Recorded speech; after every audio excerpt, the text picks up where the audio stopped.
Hey, what's up guys? Travis Fulton here and welcome to Online Gainz. Each week, I'm gonna be sharing with you real insight on how I'm developing players all across the world on full swing, short game, and putting. Be sure to tune in.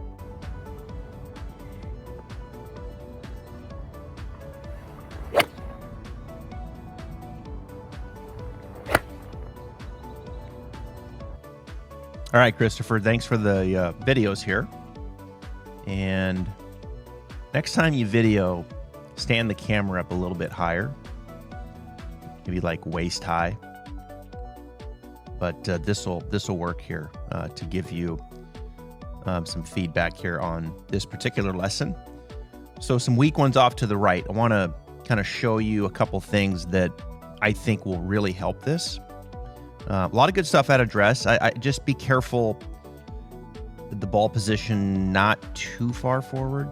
I'm gonna show you a video here. I'm gonna attach a video of me describing ball position that I think would be a really good template for you.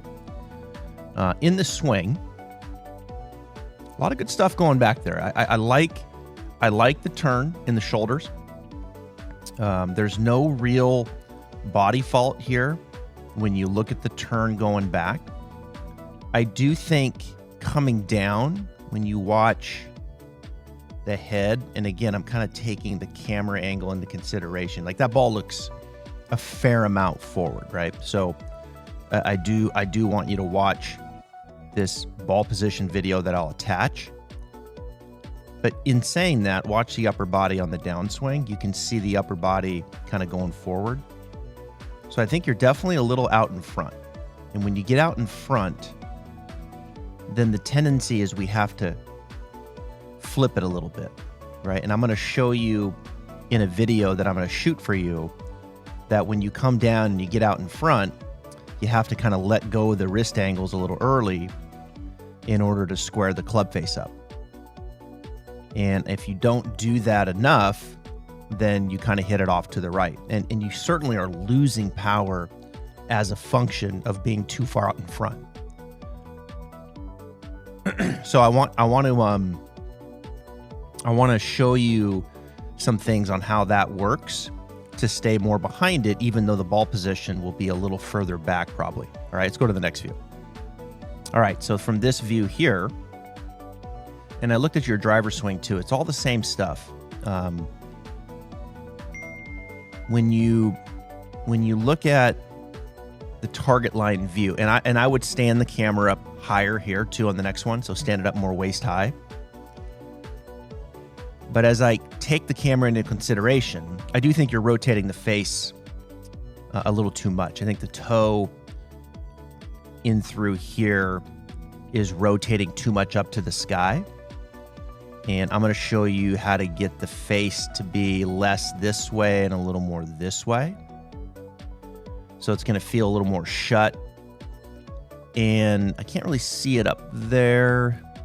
Camera's a little low, but I do think coming down, like it's probably a little open right there too. So I'm going to show you how to get the club face in a stronger position, a more closed position. Both right here and then right here. And I think as we get the club face in a more closed position, then it would probably make more sense for you to stay behind it. So I think the pattern here that I'm seeing is, and again, I'm taking the camera into consideration, the face is a little open going back. We then tend to lunge ahead of it with the upper body. And then last minute, we have to try to flip it with the hands to square it up. And so there's a lot of timing in that. So let's get the club face prepared earlier so you can then stay behind it. And I think that combination will produce more of a much stronger ball flight that works more right to left versus maybe a weaker one that's fading off to the right. All right, time for the game plan. A lot of good things in your swing. I think there's a couple components that we have to address. One is the idea that you're out in front of it and have to use your hands to try to square it, kind of early release it. And then the second, which I think is leading to that, is that the club face is rotating a little too open going back and then also coming down.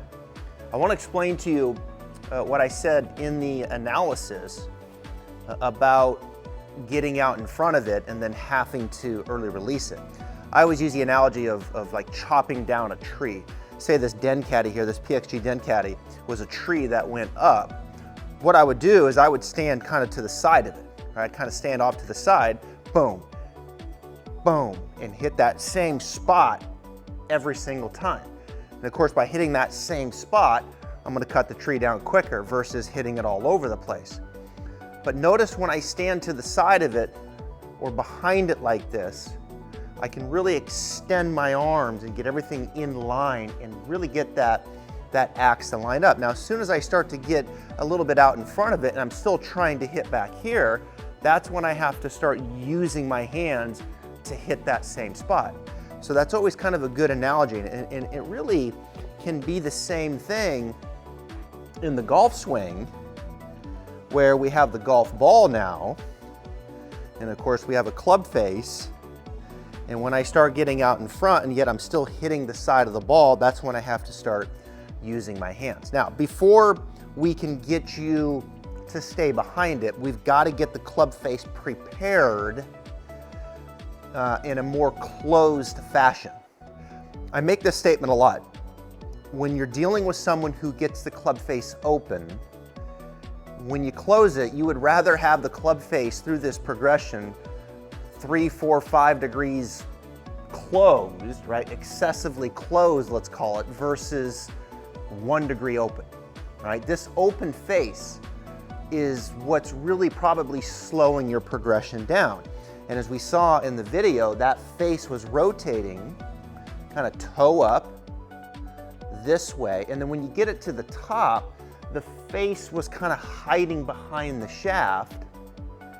And then when it would come down, it would kind of be somewhere in there. You could see the toe kind of laying back like this a little bit. I might be exaggerating a little bit, but the toe was certainly not here, right, where the angle of that face is matching the spine. And it was certainly not here. Look at the club face as I come down. Look at the club face looking back towards the camera. Okay? And that's one of the things that I want you to do at home, is I want you to stand in front of a mirror or a sliding door that has a reflection, whatever, and have it right there where the camera is. Take it halfway back, look at the club face, make sure the toe is more 10 o'clock, not 12 o'clock, certainly not 1 o'clock. You'll probably feel the back of your left hand, knuckles more down to the ground, okay? Let's get the club face a little too closed versus not enough.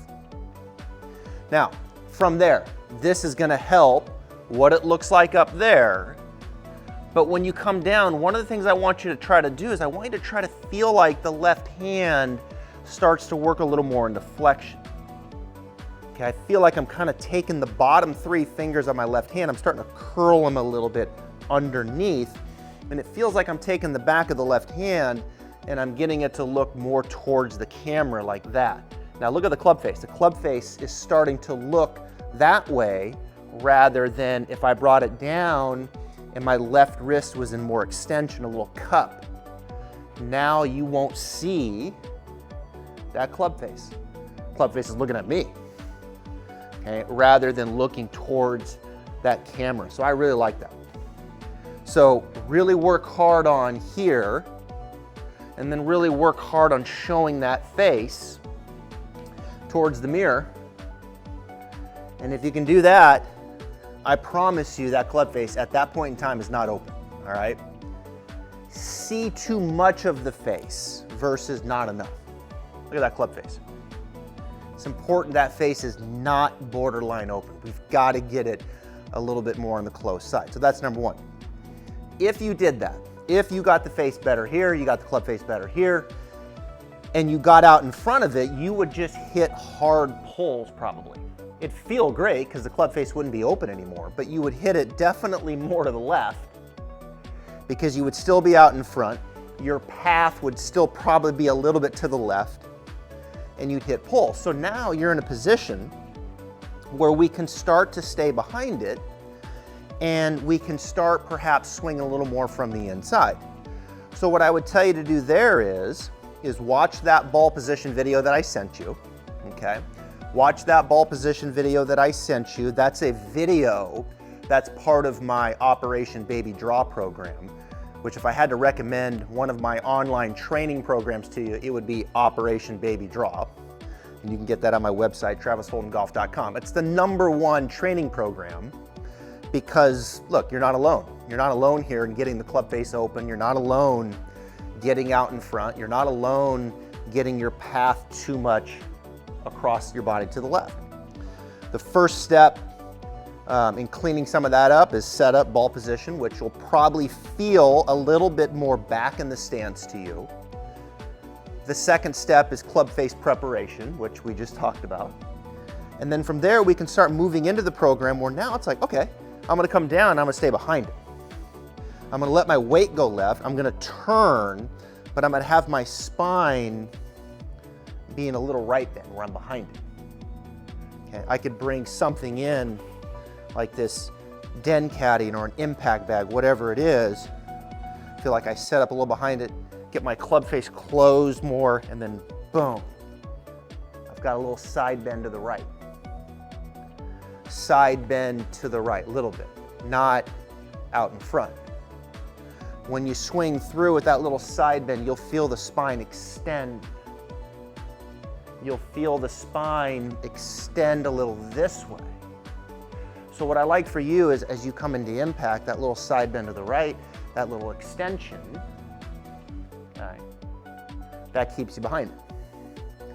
So I love that club face, then we stay behind it. The final thing I'll say is that as you do that, you'll probably start to feel the club wanting to start to come down more in here. You'll start to feel the club head kind of more back behind the hands as you're managing your spine angle through impact and not wanting to be out here perhaps because you're out in front of it, all right? So that's your game plan. Watch the ball position, get that club face prepared, then start managing your spine angle.